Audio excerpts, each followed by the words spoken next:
Gesetz und zugleich eben dadurch in die höchste Verbindlichkeit.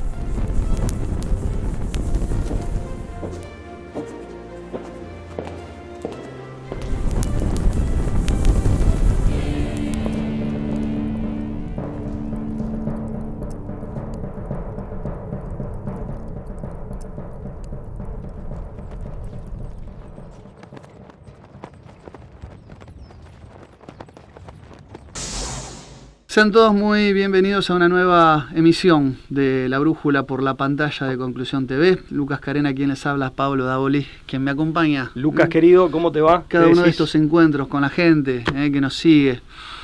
Muy contento, muchos saludos para la gente que nos comenta. Así es. Muy buenas las repercusiones del último programa. Sí, siempre para agradecer, De nuestra parte, la gratitud es inmensa. Tengo que mencionar a Jesús Rodríguez, que yo creo que sistemáticamente desde hace años nos mira desde Canarias y siempre comenta, visto desde Canarias, visto desde es Canarias.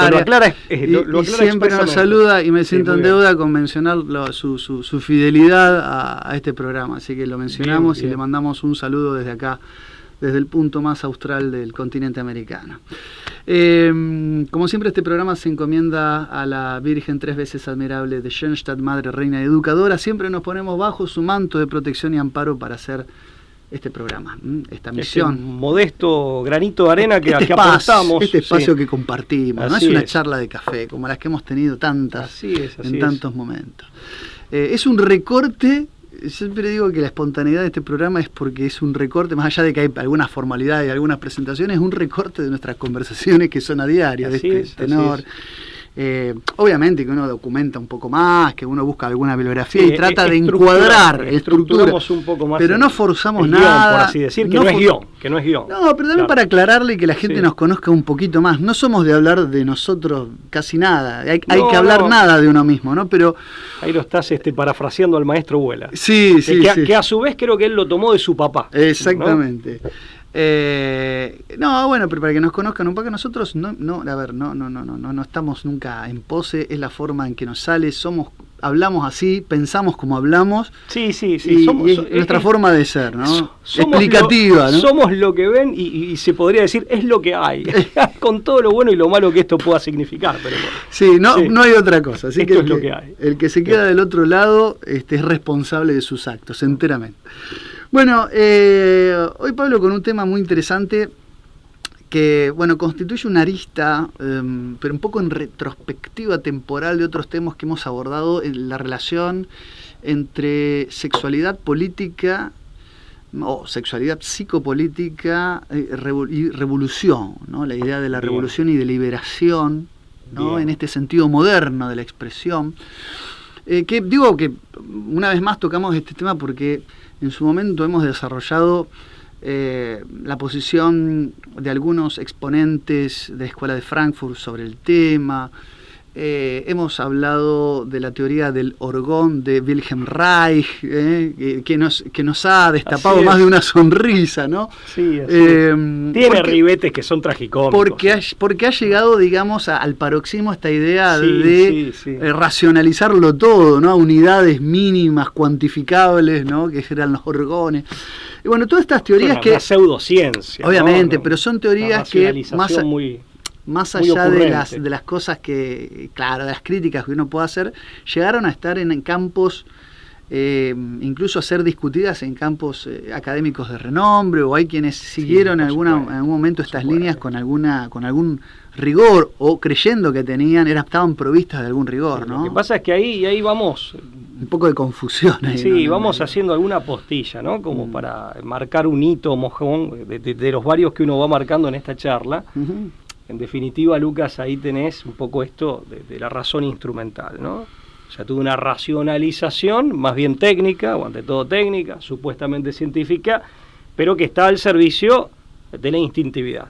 Uh-huh. Y de una instintividad que ya no es tanto expresada a través de la voluntad de dominación, o digamos expresada como dominación, como explotación, sino expresada, y por eso la Escuela de Frankfurt es tan importante, expresada a través del principio del placer, de lo hedonístico. Claro. Pero bueno, pero hay un intento, fallido o no, de mayor o menor envergadura, de racionalizar pero una razón siempre instrumental, al servicio de un deseo que está determinado por el instinto de supervivencia individual. Ese es básicamente el esquema que viene de la modernidad, pero que se manifiesta más en esta versión del placer, sobre todo ya en el siglo XX y en la posmodernidad, ¿no? Bueno, ese es un poco el esquemita conceptual, pero siempre hay aportes nuevos es uno de los tantos esquemitas que se pueden utilizar, ¿no? Efectivamente. Bueno, uno de los autores que ha explorado este tema y ha tratado de buscar sus antecedentes en el siglo de la Ilustración, en el siglo de las luces, esto es el siglo XVIII, es Eugene Michael Jones, ¿no? Nacido en mayo de Más conocido 1948. como Michael Jones, porque él Michael no Jones. utiliza su primer nombre. Es Eugene, sí, Eugenio. Eugenio es E. Michael Jones, nacido en Filadelfia en el año 1948, ¿no? Es un ensayista estadounidense, ¿no?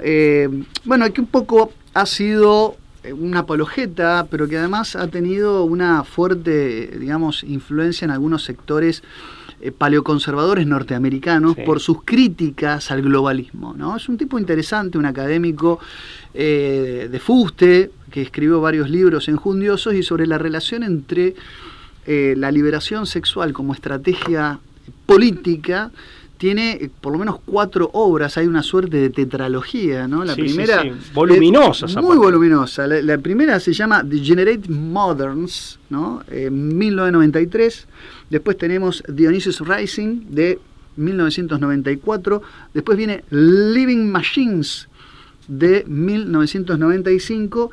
Y a esto remata con una tesis del año 1999-2000 que se llama Libido Dominandi, libro que vos podés mostrar para que la gente sepa. Para que advierta que cuando decimos que es voluminoso no estamos exagerando. No es una exageración, ¿no? Un libro sí, este es un libro recientemente editado en nuestro país. En idioma castellano. En idioma castellano. La traducción es del señor Álvarez Primo, es del señor Álvarez Primo, Luis Álvarez Primo.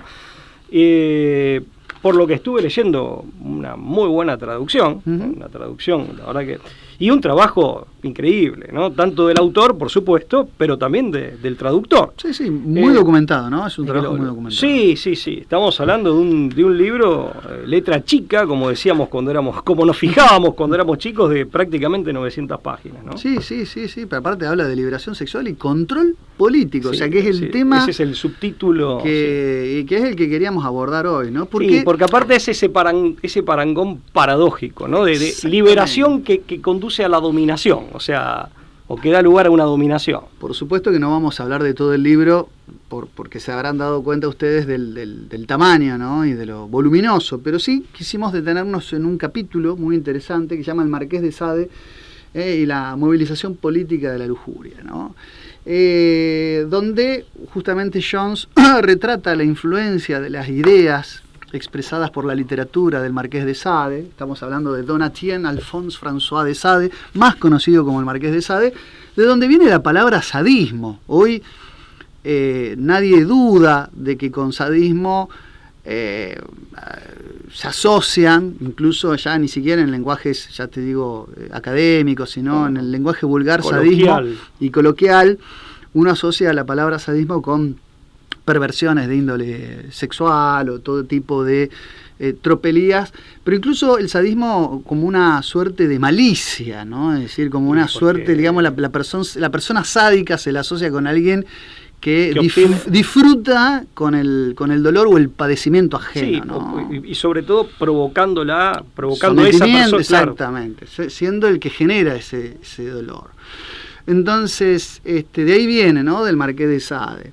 Que estamos hablando de un personaje histórico que pertenecía a una familia aristocrática en decadencia, como todo lo que se encontraba en las postrimerías del siglo XVIII, ¿no? Junto con la caída, ¿no? de Luis XVI, digamos, había toda una aristocracia, había toda una sociedad nobiliaria que estaba fracturada y una burguesía en ascenso, una ¿no? pretendida aristocracia que ya no era tal, ¿no? En el sentido clásico del término no era aristocracia.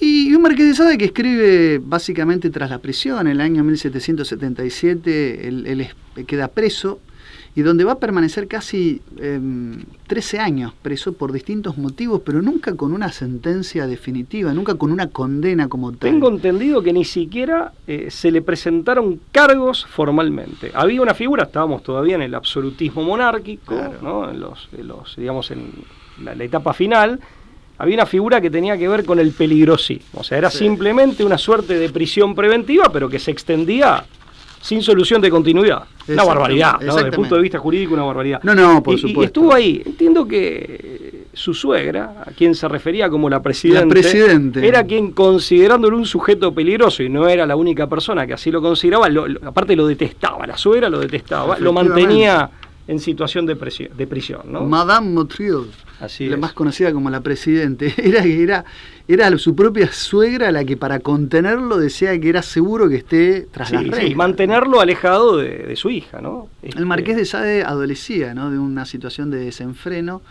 Y fue un poco... desenfreno, sobre todo en lo sexual, ¿no? Sí, digamos. Fue un poco el que llevó ese concepto de acolacía, ¿no?, a una pluma literaria, bueno, pero con fines de justificarla. Es decir, aclaremos lo de la acolacía, que en griego antiguo, ¿no? Que lo haces vos mejor que yo, porque lo has explicado en otras oportunidades con muchísima enjundia. Hay un artículo que en su momento escribí sobre la acolacía, que está en mi... El desenfreno, ¿no? Claro, las pasiones inferiores, los apetitos inferiores. Claro, es el desenfreno de apetitos inferiores y de pasiones, pero fundamentalmente de apetitos inferiores. En griego los epitemiai. Claro. Y básicamente es eso, es cuando se desenfrenan, se desbocan, con una particularidad que finalmente la neurología y la endocrinología modernas han corroborado, pero era algo que ya sabían Aristóteles, Sócrates mismo ya algo anticipa al respecto, y el mismo Platón, que justamente en ese desenfreno cada vez se requiere, digamos, incurrir en prácticas cada vez más extremas y más, digamos, salidas, más desviadas, salidas de los cauces normales para obtener un mínimo de satisfacción. Porque en definitiva lo que va pasando es que con esa, dicho brevemente, ¿no?, pero con esa suerte de sobreexcitación y de hipertrofia de los apetitos inferiores o de los bajos instintos, por sobreexcitación se va produciendo también en determinado momento una suerte de desmedro de la capacidad para obtener aquello que estás buscando, que es el placer. Entonces, deteriorándose, se va deteriorando tu capacidad para obtener placer por agrandamiento monstruoso, por hipertrofia, se va como agotando, entonces cada vez necesitas más.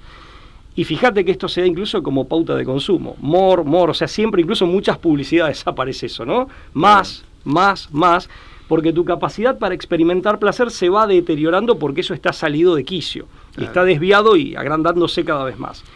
Y como te decía, en definitiva, eso te lleva en lo sexual, sobre todo a prácticas aberrantes. Entonces, los griegos decían, bueno, que la acolacía conducía necesariamente, entre otras cosas, a perversiones de todo tipo, decían, a la orgé, de ahí viene orgía, a la porné, de ahí viene la necesidad de pornografía para obtener excitación sexual que en otro momento no necesitabas, y así sucesivamente. Bueno, prácticamente podemos decir que Michael Jones encuentra en el Marqués de Sade a un literata, a una pluma que va a ser la primera utilización política de este concepto que vos bien acabas de explicar, ¿no?, que le va a dar un ribete movimentista, es decir, en el sentido de que va a haber, si bien no existe acá todavía un pansexualismo como en épocas del psicoanálisis en ciernes, sí va a haber ya en Sade una crítica a la condición humana en su totalidad. Es decir, como dice Jürgen Habermas en el discurso en el discurso filosófico de la modernidad, que no es santo de mi devoción Habermas, pero decía, mientras que había autores oscuros de la modernidad, con el Marqués de Sade se inauguran directamente los autores negros de la modernidad, donde ya había una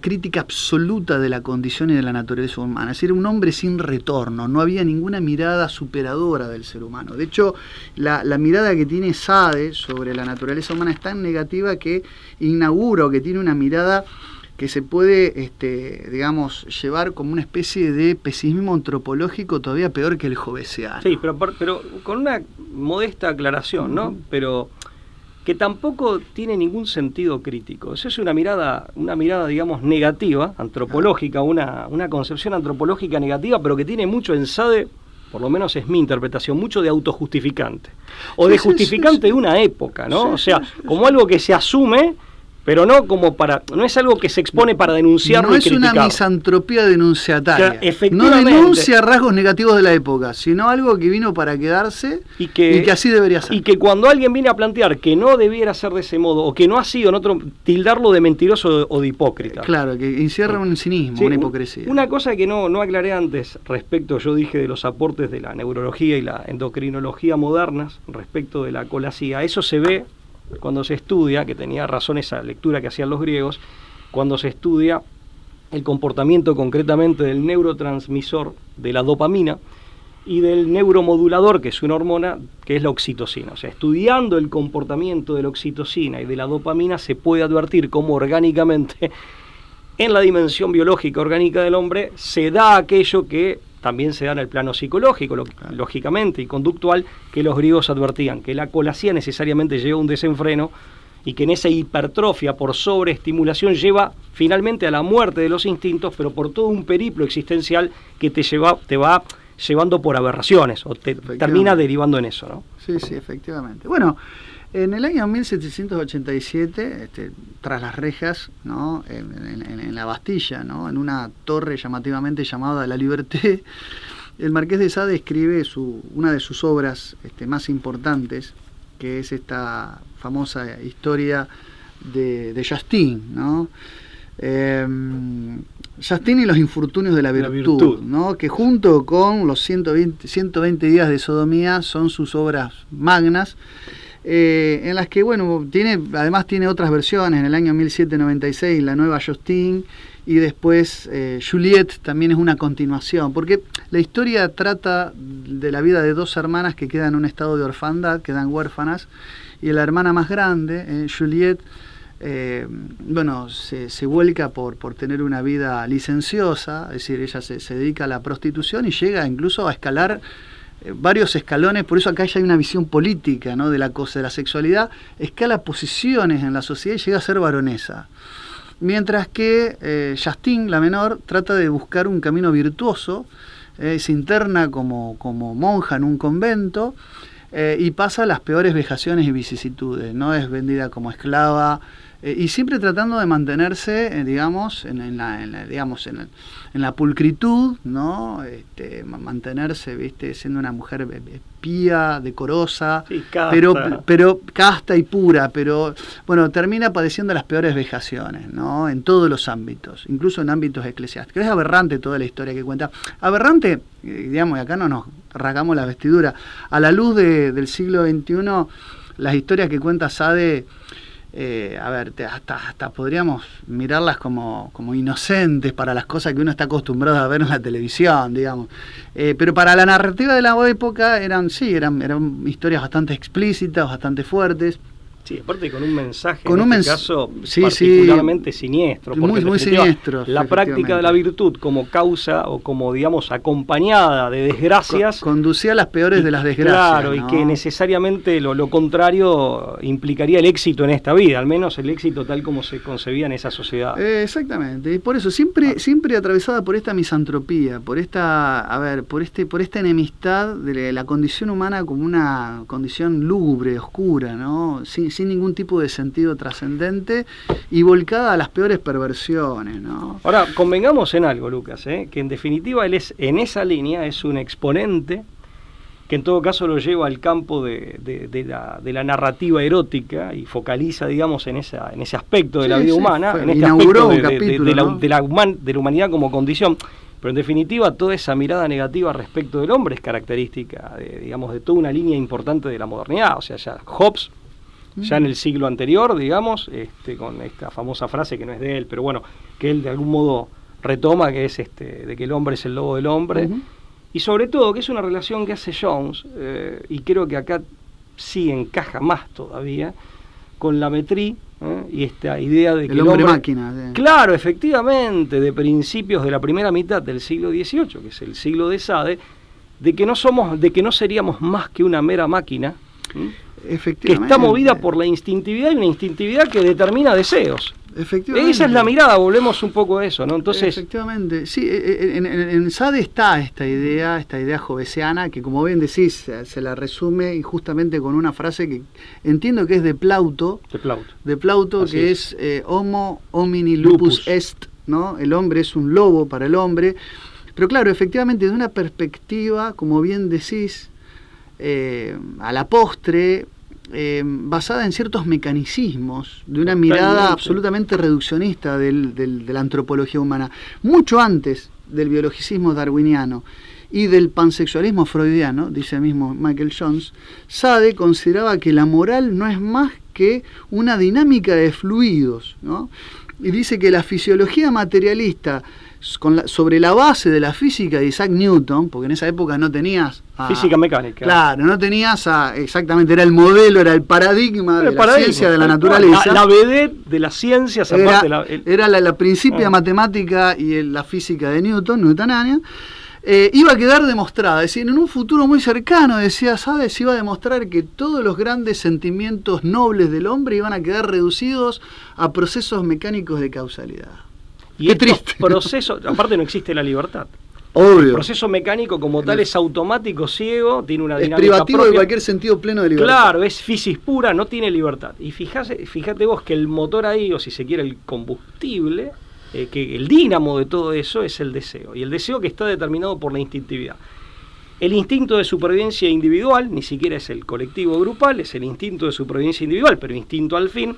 Yo decía que se expresa por la dominación, que se ve claramente en Hobbes y en en el Toro de Wall Street y el capitalismo, digamos, que está en esta época en plena expansión, que tiene expresión política sobre todo en el imperialismo británico contra la hispanidad, pero también está la idea del placer. Y Sade, ya que esto y lo aclaro ahora, combina. Por eso lo del sadismo, las expresiones eróticas y las prácticas eróticas sádicas, que en realidad hay algo que dice Castellani en Psicología Humana, que en realidad Sade, dado su situación de prisión, es más lo que escribió porque imaginó que aquello que realmente practicó. O sea, era algo que él tenía dentro, pero es más lo que él elucubró literariamente y volcó literariamente, expresó de esa manera, que a través de prácticas reales, más allá de que tuvo problemas sobre todo con prostitutas a las que por ejemplo, unas lo acusaron de que quería envenenar. En Marsella, es verdad, les regaló un caramelo sí, que supuestamente provocaba, una cosa muy loca, que provocaba supuestamente flatulencias, y las mujeres que lo ingirieron sintieron que habían sido envenenadas y lo denunciaron por sodomía, una cosa rarísima. Claro, pero si vos lees 120 días de Sodoma y tenés un auténtico catálogo de prácticas sexuales donde él vuelca toda una imaginación que está alimentada por esto, pero la dominación aparece junto al erótico ahí, no solo por lo sádico. Fíjate, también por una misoginia muy marcada. Es increíble porque lo que él habla de que en definitiva, si es el deseo sexual, el deseo sexual siempre lo interpreta en términos de dominación, y así como en las prácticas personales que él o practicaba o imaginaba, en términos de sexos, él avalaba justamente desde esta perspectiva el sometimiento del hombre sobre la mujer, o sea, un machismo delirante, y además lo proponía cargado de violencia, totalmente, y lo planteaba como algo natural, como una expresión natural en donde ese instinto de supervivencia individual se expresa justamente por la búsqueda del placer y la búsqueda de la dominación como dos caras de lo mismo. Y dice que la moral en definitiva es eso, vuelve el argumento sofista de Calicles, de que la verdad es lo que dice el poderoso, y de que lo bueno es simplemente aquello que gusta o que genera placer al poderoso. Trasímaco, lo justo es lo que conviene al más fuerte. También trasímaco, efectivamente. Es clarísimo. Vos mencionaste, Pablo, los 120 días en Sodoma. Es verdad que él escribe esta obra con 45 años de edad, y la escribe en un rollo de papel, en un único rollo de papel de 12 metros de largo, es decir, era un rollo que escribió así como de manera compulsa. Y Jones describe que es una obra aparte que quedó extraviada, se la encontró tardíamente en algún lugar recóndito del lugar en donde él estaba prisionero, y recién fue dada a conocer por un médico, Eugene de Weren, en 1904 la obra. Y es verdad que lo que hizo, es decir, la historia narrada, a diferencia de Justin, es una obra literaria que lo que intenta es subordinar lo argumentativo a lo descriptivo. Él aprovecha eso para tratar de describir todas las perversiones que podía imaginar. De su imaginación. Exactamente.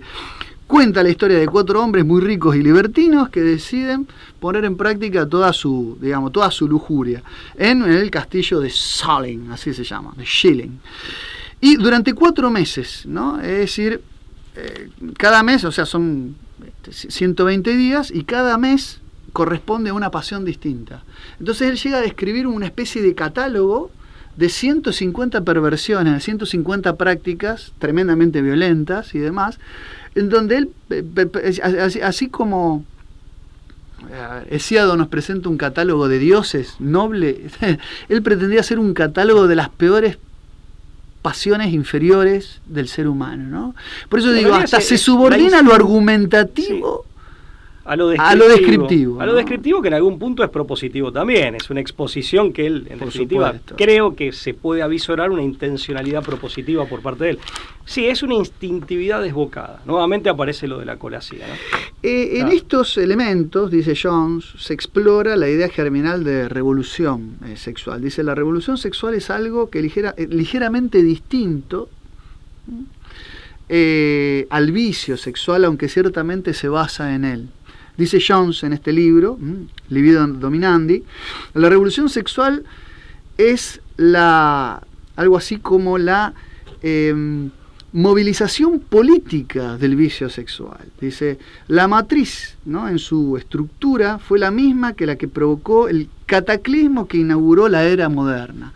Esta idea paroxística de la liberación en todos los ámbitos es la que acompaña toda una especie de espíritu epocal, de un Zeitgeist, dirían los alemanes de la época, ¿no? Esto de la ebullición, la Revolución Francesa y la Revolución Sexual vinieron de la mano.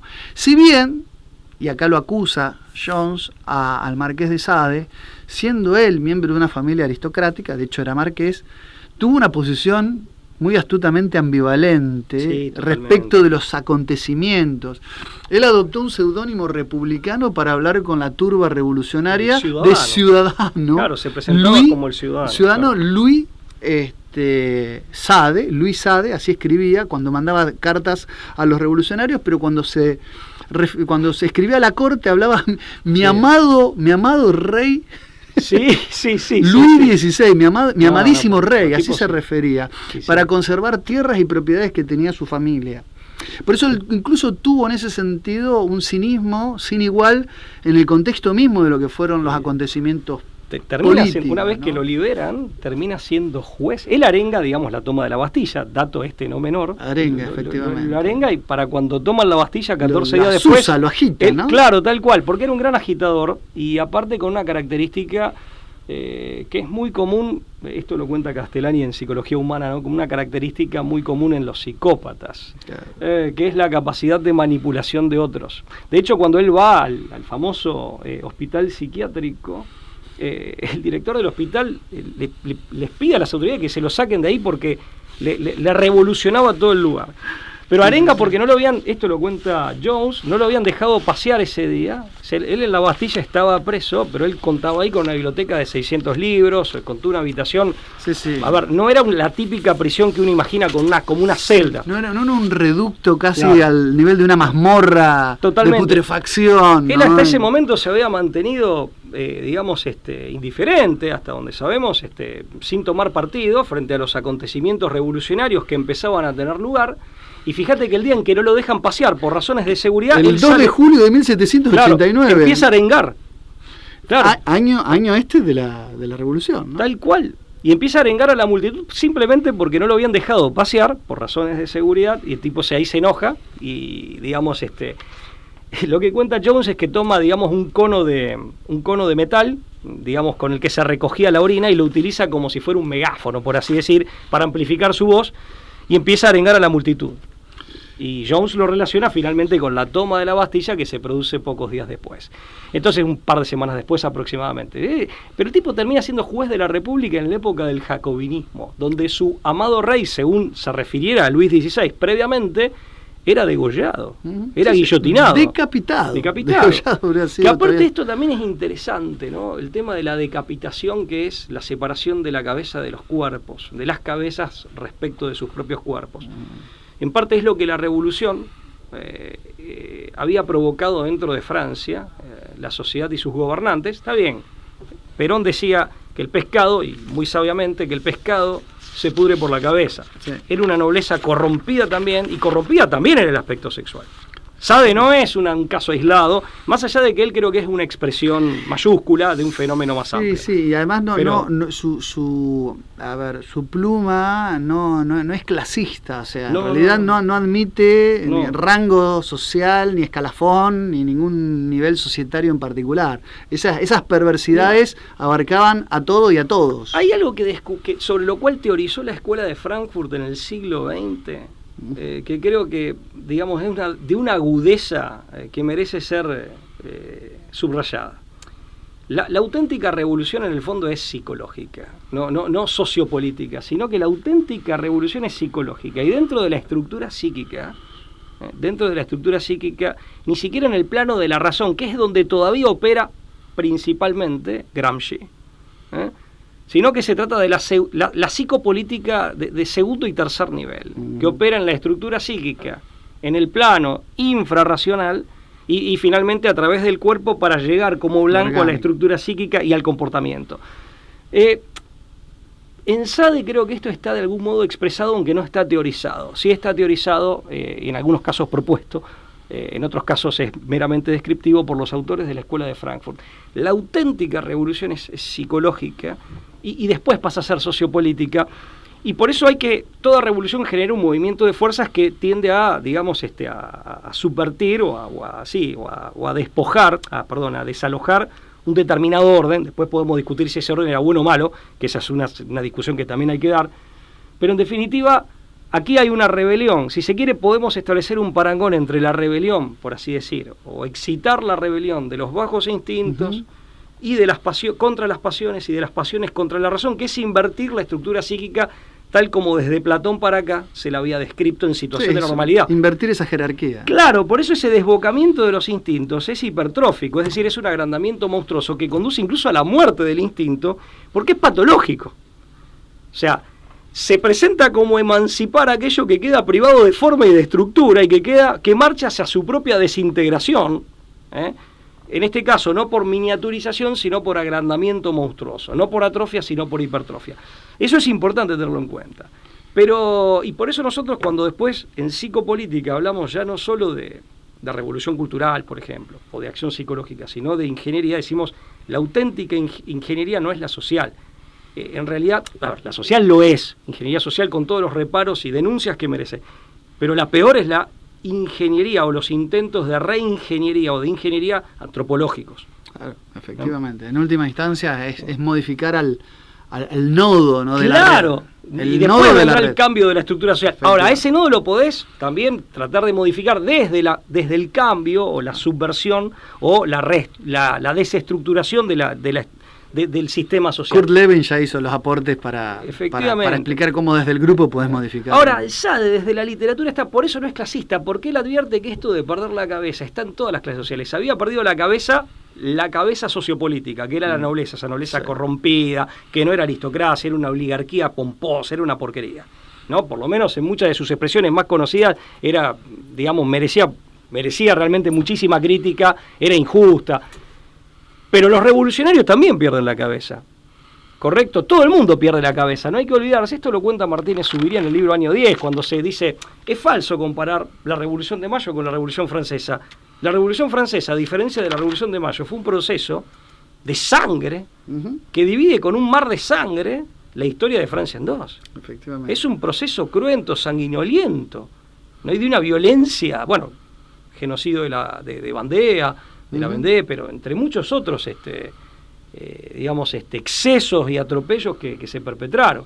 Pero todo, como bien decías vos, en definitiva en nombre de la emancipación e incluso en nombre de libertad, igualdad y fraternidad también, ¿no? Sí, efectivamente. Yo creo que Marqués de Sade, es decir, no es por nada que una vez que la novela Justin se convirtió en una especie de ícono, empezó a formar parte de las bibliotecas de los revolucionarios, incluso del jacobinismo más crudo. de los enciclopedistas ilustrados.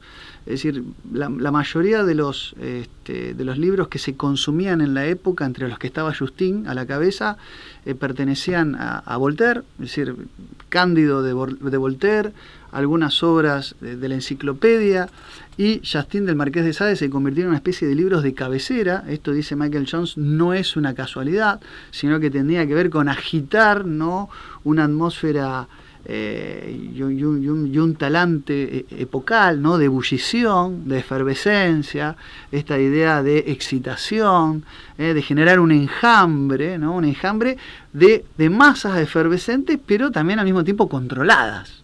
Es decir, controlar a través de los bajos instintos. Es decir, la idea ingenieril era la de cambiar una matriz para tratar de, paradójicamente, en las ideas, digamos, en el siglo de las luces, de la razón, ¿no?, donde todo se racionalizaba, en el fondo las masas se movilizaron no a fuerza de las matrices racionales que bregaban los intelectuales de la época, sino de los cauces libidinales que promovía cierta cultura de la sexualidad total.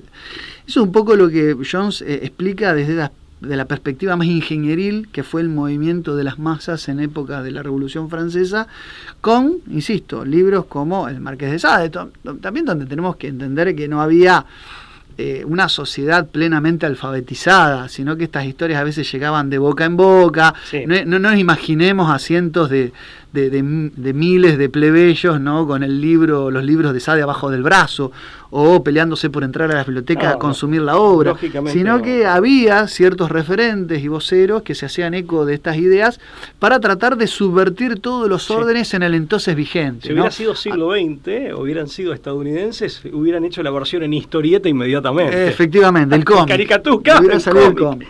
Tal cual. Bueno, un poco era eso, ¿no? Un poco era eso, era subvertir el orden social, fracturar las jerarquías vigentes, la nobleza, ¿no? La burguesía naciente se valió, ¿no?, de estos latiguillos también, ¿no?, de la autoridad eclesiástica como un enemigo de la revolución. Entonces había que ir por todo aquello que en su momento la autoridad monárquica de la Iglesia prohibía, y eso era como una especie de mandato, ¿no? Para ser un burgués revolucionario había que revestirse de los oropeles de anticlericalismo furibundo, y entre los distintos aspectos que ese anticlericalismo invocaba estaba lo de la fagocitación, ¿no?, de desplayar los apetitos inferiores in extremum, como para llevar incluso hasta la contra de lo que enseñaba, ¿no?, la jerarquía eclesiástica. Lo que advierte bien Jones es que el propio, quienes despliegan esta dominación, en el fondo, también están siendo dominados por una instintividad desbocada ante todo en ellos mismos,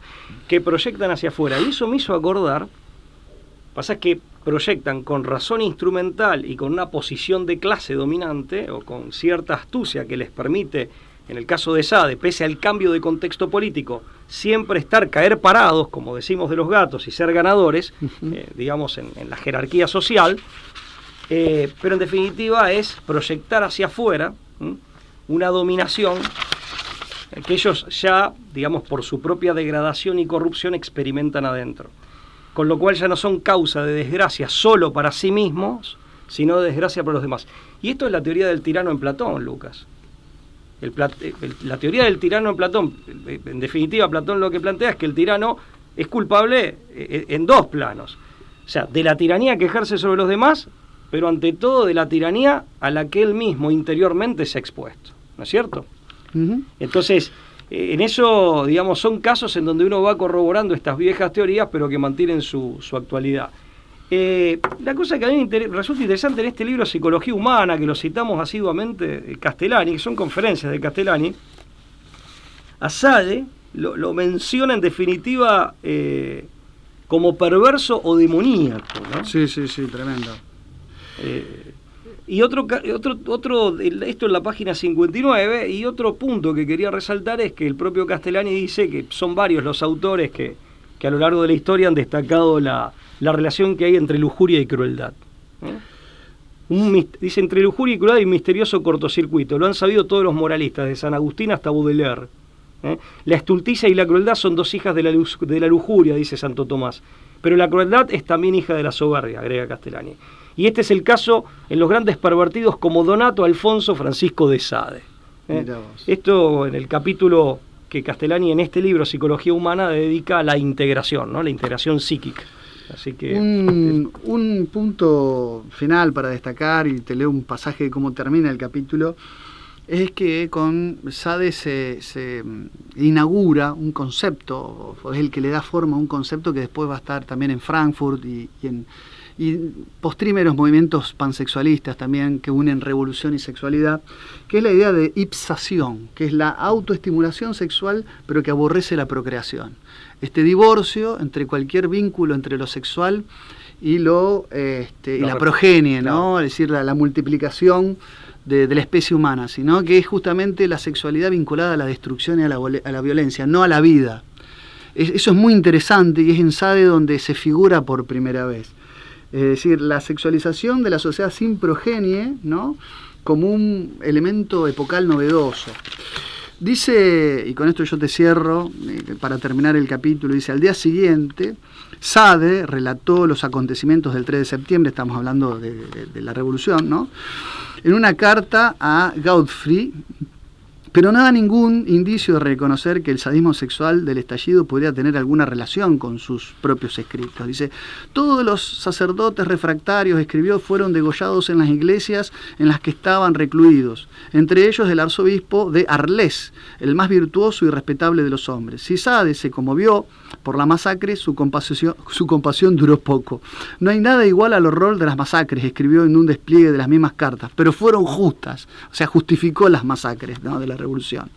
La última línea dice: puede haber sido escrita teniendo en cuenta los censores que censuraban, ¿no?, quienes podían inspeccionar la correspondencia de Sade en busca de ideas contrarrevolucionarias, pero el hecho no deja de sorprender. Sade había esbozado la trayectoria que seguiría de la revolución al pasar de la liberación sexual al sadismo sexual y al asesinato.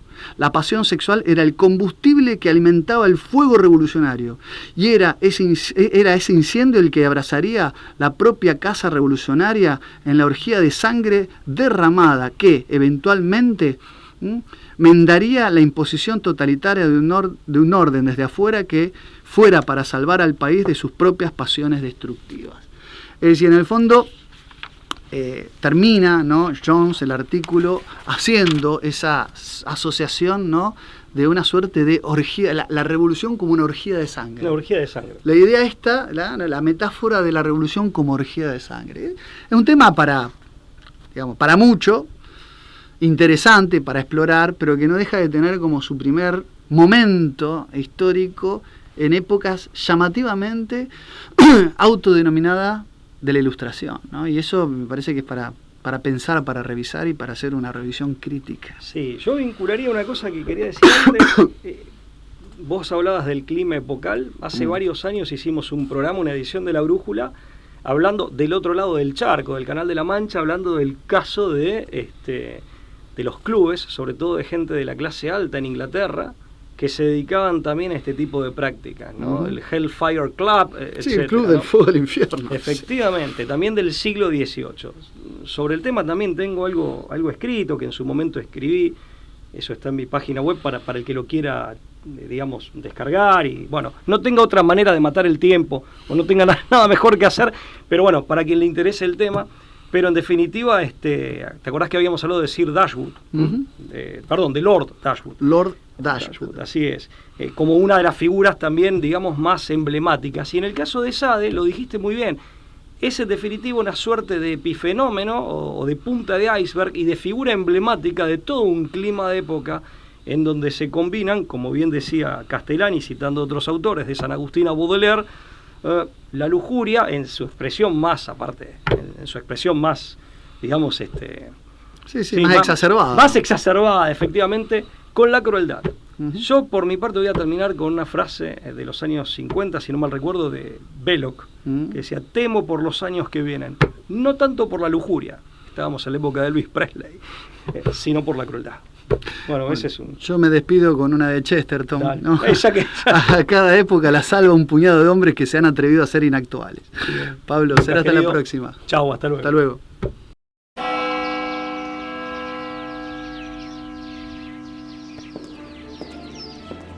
In Freiheit gesetzt und zugleich eben dadurch in die höchste Verbindlichkeit.